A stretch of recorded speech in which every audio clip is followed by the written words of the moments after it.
नमस्कार। कृषि जगत चैनल पर आपका स्वागत है। राजस्थान की लाइव मौसम अपडेट के साथ मैं अचल सिंह देवराज। आज दिनांक 18 नवंबर ईस्वी सन 2023 दिन शनिवार है और आइए जानते हैं अगले 24 घंटों तथा आगामी एक सप्ताह के दौरान कितना कुछ बदलेगा मौसम का मिजाज। वर्तमान में राज्य के लगभग सभी भागों में दिन के समय हल्की धूप और रात में सर्दी से तापमान औसत के आसपास दर्ज हो रहा है, जो कि रबी फसलों के अंकुरण और बढ़वार के लिए ये मौसम फायदेमंद साबित हो रहा है। एक कमजोर पश्चिमी विक्षोभ और जेट धाराओं के प्रभाव से राज्य के कुछ भागों में दिन में ऊंचाई वाले हल्के बादल देखे जा सकते हैं, परंतु इन बादलों से बारिश की कोई उम्मीद नहीं है। आज सुबह के समय राज्य के उत्तर पश्चिमी व पूर्वी जिलों के अधिकतर स्थानों पर वातावरण में धुंध नजर आ सकती है। दिन में दोपहर बाद बीकानेर, फलौदी, चूरू और आसपास के इलाकों में हल्के बादल छाए रहेंगे। इसके अलावा जालोर, सांचौर, पाली, सिरोही, अजमेर, जयपुर, अलवर और आसपास के उदयपुर संभाग के जिलों में भी बिखरे तौर पर तो कहीं पर ट्रफनुमा ऊंचाई वाले हल्के बादल नजर आ सकते हैं। शेष भागों में आसमान साफ और सभी भागों में मौसम मुख्यतः शुष्क रहेगा। अधिकतम तापमान 27 से 30 डिग्री के बीच और न्यूनतम तापमान फतेहपुर, शेखावाटी, सीकर और माउंट आबू के समीप 10 डिग्री के करीब, जबकि शेष स्थानों पर रात का तापमान 15 डिग्री सेल्सियस के आसपास दर्ज होने की संभावना है। हवाओं का रुख उत्तर उत्तर पूर्वी ही रहेगा। आगामी दिनों में कभी आसमान साफ तो कभी कहीं कहीं हल्के बादल छाए रहेंगे, लेकिन अगले एक सप्ताह तक बारिश की संभावना बिल्कुल नहीं है। तापमान में हल्का उतार चढ़ाव जारी रहेगा।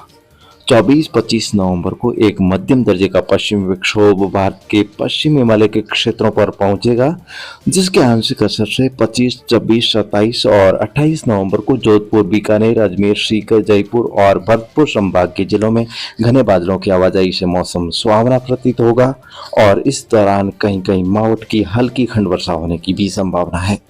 तो आगे मौसम में जो भी बदलाव होगा, जिसकी नवीनतम जानकारी आपको समय समय पर इस चैनल के माध्यम से हर रोज मिलती रहेगी। तो ऐसे में किसान भाई उपयुक्त समय पर रबी फसलों की बुआई का कार्य जारी रखें। बीज को हमेशा प्रमाणित स्रोत से ही पक्के बिल के साथ खरीदें। इसके अलावा यदि आप अपने घर पर रखे पिछले साल के स्वस्थ बीजों को बुआई के लिए काम में लेना चाहते हैं, तो बीजों को बोने से कुछ घंटे पहले सर्वप्रथम फफूंदनाशक, तत्पश्चात कीटनाशक और अंत में सीड प्लस जैसे अमीनो एसिड एक्सट्रैक्ट से बीजों को उपचारित जरूर करें। भले ही शुरुआत में आपको उपचार महंगा लगे, लेकिन इनसे उगने वाली फसल औरों की तुलना में लंबे समय तक स्वस्थ रहेगी। तो फिलहाल राज्य की मौसम जानकारी में अभी के लिए बस इतना ही।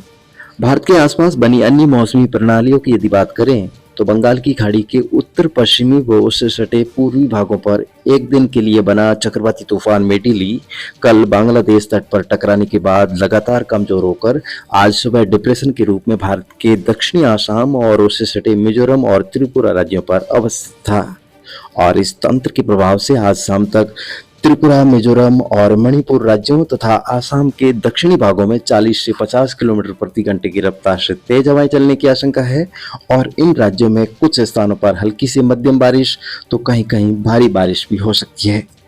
कल तक इसका असर पूरी तरह से समाप्त होने की प्रबल संभावना है। वहीं निकट भविष्य में बंगाल की खाड़ी या अरब सागर की खाड़ी में बनने वाले चक्रवाती तूफान का नाम मिचोंग होगा और ये नाम म्यांमार देश द्वारा सुझाया गया है। मौसम समाचारों में आपका फिर से स्वागत है। दोस्तों, आज सुबह 9:20 तक कार्तिक माह के शुक्ल पक्ष की पंचमी तिथि थी और अब षष्ठी तिथि है।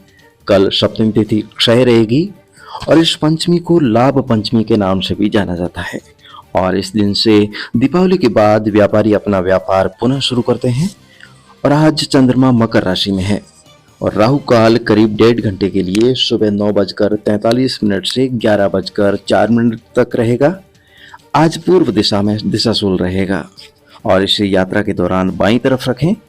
इसलिए तो कहा जाता है कि दिशाशूल लेवे डावी, राहु जोगणी पूठ, सन्मुख लेवे चंद्रमा, लावे लिचमी लूट। तो इन बातों का पालन करके यदि आप कोई भी यात्रा करते हैं तो बिना किसी परेशानी के हमारी यात्रा निश्चित ही सफल होती है और अपने कार्यों में सफलता के साथ ही धन प्राप्ति के शुभ अवसर भी प्राप्त होते हैं। तो फिलहाल आज के मौसम बुलेटिन में इतना ही। कल सुबह हमारी फिर होगी मुलाकात। तब तक के लिए हमें आज्ञा दीजिए। नमस्कार।